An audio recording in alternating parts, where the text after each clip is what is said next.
Tonight, my friends, I had to be a bit subdued with the shamelessness. I still can't believe that we've ended up winning this game 3-1.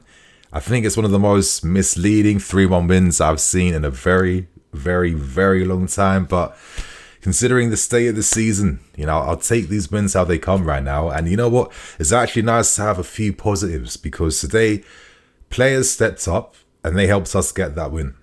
I'm looking at Cole Jermaine Palmer. I'm looking at Malo Gusto. I'm looking at Enzo Fernandez. I'm looking at General Gallagher. And I'm looking at Nkunku and even Cole for the little slight tactical adjustments that really helped the team start to perform a bit better in that second half. Because boy, was that first half one of the worst first halves I've seen probably this entire season and maybe the past few seasons. Because not only were we completely ineffective, we played with fear. We played with fear. We were so tentative. We were so passive in possession. I saw players hiding between the lines. They weren't offering themselves up to be an outlet to help connect with their teammates to get us into the game. And at times in that first half, for me, it was like we were playing 4-1-5 with Enzo being in midfield by himself, 4 defenders at the back, and just 5 guys up front, just holding positions but doing absolutely nothing to, shift blocks, disrupt Palace's organisation or anything whatsoever. And is it any surprise that Palace was counter-attacking against us in that first half of fun? And it gets a bit frustrating, right? Because are Palace even having to break a leg to even have to create these moments? Absolutely not. We give them away for free. We give them away for free based on that tentative, passive possession play. And it has to get to a point where Pochettino, you have to start getting these systems and these ideas right from the get-go. Because it's not every week we'll play against Palace, but we have that competitive advantage against them. We have an amazing record against them. That's now 13 wins on the bounce against Crystal Palace. We're not playing against this team every single week and we will continue to get punished. And I feel like Pochettino has to get some responsibility for that first half because it's not good enough. It wasn't good enough whatsoever. But you know what? At least he got things right in the second half. But does it really take a genius to figure out what to do, right? And I think the funny thing was that for my predicted lineup for the preview, that was essentially the second half lineup. I thought we might see Nkunku play. I thought we might see Palmer on the right hand side. And I think once we saw those things happen in the second half, things instantly started to kick in. And we equalised right off the bat. Massive credit goes to Conor Gallagher because that was a very difficult finish. The ball was coming behind him. He kept his balance really strong, of course, to make sure that he could connect with that ball. And then he aimed and went for placement in that top right corner. And that's another goal against Crystal Palace. And it's 2 goals on the bounce. But then he did even better because he got the important goal to make it 2-1 afterwards. And then after that moment, Palace, of course, they were too tired. We opened them up. We were playing better. We were more confident. Palmer with a beautiful assist into the path of Enzo Fernandez, who has that composure to just a little bit of pauser. Make sure the defender's on the ground. Create the opening for the shot, and then he went for placement in the end to make it 3-1. And that is now 6 goals in midfield now in the past 2 games. And is it any surprise that when a few details are in the team, when the actual balance and structure is there, that the midfield can come to life and do something? Contrast that second half of the first half performance where the midfield was non-existent. We didn't have a midfield. It was just one guy by himself, and that was Enzo Fernandez, who was forced to play the most reckless Hollywood passes he will ever see because he had no one to build up with. But the moment we saw them details come on, and what were they? Palmer on the right-hand side, Christo and Nkunku coming on. Nicholas Jackson playing up front properly now, not this weird thing in the first half where it was like Palmer and Nico were taking turns to play up front. It just wasn't making sense and it's too confusing. And I think right now, Poch has to stop overcomplicating things. When we keep the game a bit basic, when we simplify what we do, we start to come to life. And as I keep saying, this is how you embrace the youth. Relax with the overcomplicated tactics, Pochettino. You're not at Paris Saint-Germain, and even then, they were criticising you.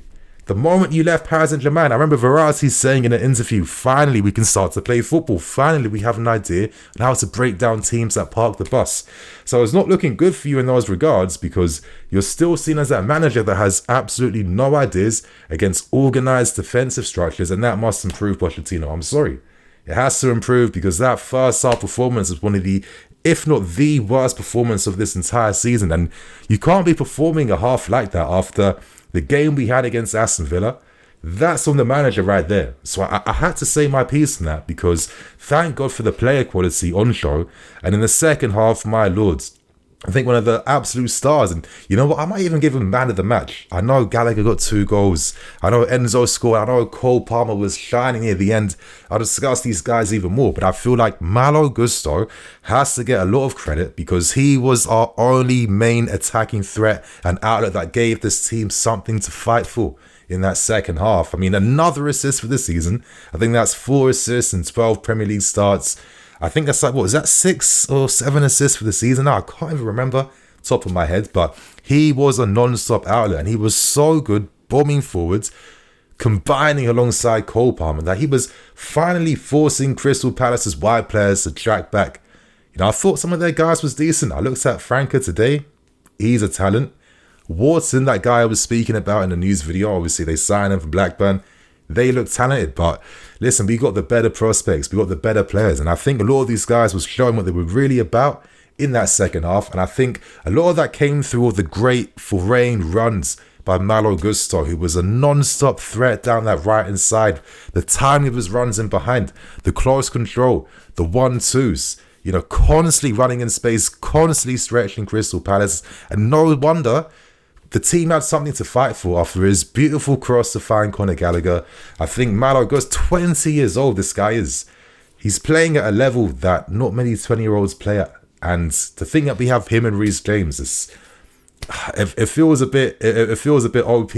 I'm not going to lie, but we are set for the foreseeable future. But you know what? It was nice to have a bit of balance in the team. Of course, I was quite happy when Colwell came on. Shame about Silva. I thought it was a very heroic slide tackle, of course, to stop Mateta. And I don't know what it is about Mateta, this bold guy. I mean, since he decided to give up on his hairline, I mean, he is one of the most dangerous forwards to come up against in the Premier League. He's just such a handful. And when Silva made that last ditch block, it was great defending from him, but it came at the expense of his, you know, his health in that sense. And when Colwell came on, I think that was the final piece in the jigsaw in terms of just creating that proper balance from defence and midfield to attack that we were seeing against Aston Villa. And it's quite obvious now that the future for this team is to have young guys at the back. We need a left foot on the left side. We need a right foot on the right side. I think Silva's benefits now should come when it comes to closing out games. I'm not saying he's a bad defender, but I think his skill set could help the team out even more in terms of fine-tuning those details when we sit back and defend. But I think at the moment, you need to have your Colwells and your Badia Shields alongside the Sassis, and hopefully Jalabas and your Fofanas when they fully come back fit and strong.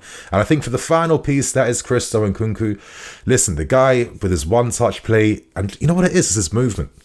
Make sure you guys watch his runs, the spaces he arrives into, how he plays, how he combines, how he causes a lot of disruption to the opposition's defensive structure. He's so intelligent, Christo, and it's such a shame that at times his great movement it's not found by his teammates, and that is probably because they haven't really played that much with him. That will come in time, but I was seeing them picking up these excellent positions, just peeling off the back post time and time again. And you know, on a few occasions he should feel a bit let down by his teammates for not finding him. But I just think that even when Nkunku's not even like fully on the ball, influencing the game like that, he is influencing the game off the ball, and just having that balance of him on the left in that channel with Palmer on the opposite channel. And listen, you know, Nicholas Jackson up front, difficult game for him, but he wasn't too bad. Finally, the team could come to life again. But I think obviously for the two big players today, I'd have to talk about Cole Palmer. You know what? I was watching that game, especially in the second half. I was kind of praying. I was willing for Cole Palmer to be that difference maker, to step up. And it was just like from the start of that second half, his influence kept growing and growing and growing and growing. The temperature was getting hotter and hotter and hotter, and he's just absolutely on fire. by the time the game was over. I mean, some of the passes he played today, in particular, there was a very smart pass to Raheem Sterling. It's such a shame that Sterling just didn't have that sixth sense to understand, I should be getting myself ready to take a shot first time. But I was even surprised that Palmer even spotted him on the TV. I thought he was going to play that pass back to Gusto, right? But he was constantly just penetrating Crystal Palace with his balls in behind. Yes, not all of them came through, but it was that sheer will, that desire and the quality. And in the end, he got his just desserts. I think Cole Palmer, incredible debut season. It's one of the best debut seasons I've seen from any player we've signed in recent history. I mean, it really is that good, yeah, because the influence he is having for this team, especially when he had the whole right channel zone freed up for himself, he was a creative force throughout, an absolute creative force. And when he was on that ball on the right hand side, players were making runs in behind. Life was coming back into the team. It was such a joy to watch, and just some of his plays, even that nice little like Mudryk type of Vinicius Junior Neymar backflip control thing they did near the end of the game is showing you just how confident he's feeling about himself, not only with his position and role in the team, but himself as a player. And I just think that there's a lot more to come from him. And to think that he's showing performances, putting him numbers like this, and it's that combination of great performances and numbers. It's not just numbers that mask performances. I knew this guy was ready to blow, and I say this all the time, but he is completely surprised even my highest expectations. So Cole Palmer, my lord, this guy's the truth, man. This guy's the real deal. And I think finally, I have to end it on General Gallagher. Give this guy some goddamn respect. I don't understand this fan base. I really don't understand it sometimes. He's been one of the best outfield players. Yes, his main criticism for me was his finishing boots. I was like, Conor, where's your finishing boots gone? During that first half of the season, he got into great positions. He's hitting the post, he's fumbling shots, he's not connecting with things. I was like, you know what? Based on his overall game for the team in terms of his ball distribution, his dual success rate, you know, the key passes, the guy is making 2-3 key passes a day, you know, a game. The pressures, the tackles, the overall influence throughout every zone in the game and on the field. It's just like I knew that his time would come. And right now, that's 3 goals in 2 games. And now I feel like Gallagher can even go to a different level now, because I think he doesn't get enough credit. I think he's better than this workman horse like nonsense that you get from the most laziest of analysis. And I'm just thinking to myself, you know, at what point are people going to shut up now and realize they made a mistake? And this guy really is levels, because I'm sorry, he's eclipsed anything Caicedo's done this season. I'm going to say that with my chest here. He has absolutely eclipsed anything Caicedo's done. And Caicedo gets boosted by all these stat aggregator stats because of his high passing numbers and the fact that he plays the easiest of passes. Yes, every now and then he's playing a pass between the lines, of course, that pass for the first goal. But it's just the lack of influence in other areas, especially defensively, which for me kind of lets himself down a little bit. But I think Gallagher, in terms of the overall all-round package today and throughout the season, has been absolutely clear. And now that he's got his confidence back in his finishing, which is one of his best parts of his game before it absolutely left him, you know, this guy, you know, he is ready. And I think it would be an absolute disgrace if the club don't find a way to agree a contract extension with him, because a player like this in the market, to let him go for cheap for nothing when his contract's coming to the end, get into the final 12 months, it would be an absolute disgrace, especially considering the impact he is having and the impact he will continue to have for this team in the next few years. But Gallagher today, the big difference maker with his finishing. And you know, I'm sorry, respect General Gallagher. Give this guy some respect now. He is better than what you keep saying he is. And every time things are wrong in the team, he becomes an innocent scapegoat, as if like it's his fault and not other players in the field who are doing absolutely nothing. Wake up, yeah. But my friends, on that note, I'm going to wrap things up. I'm going to keep things moving. I'm kind of feeling all over the place. Some great things, some disappointing things. But at the end of the day, we get the 3 points, 3 goals, and that's all that matters. So on that note, I'm Nini FC. This is Blue Lions TV. I'll see you guys tomorrow with some more videos. Cool.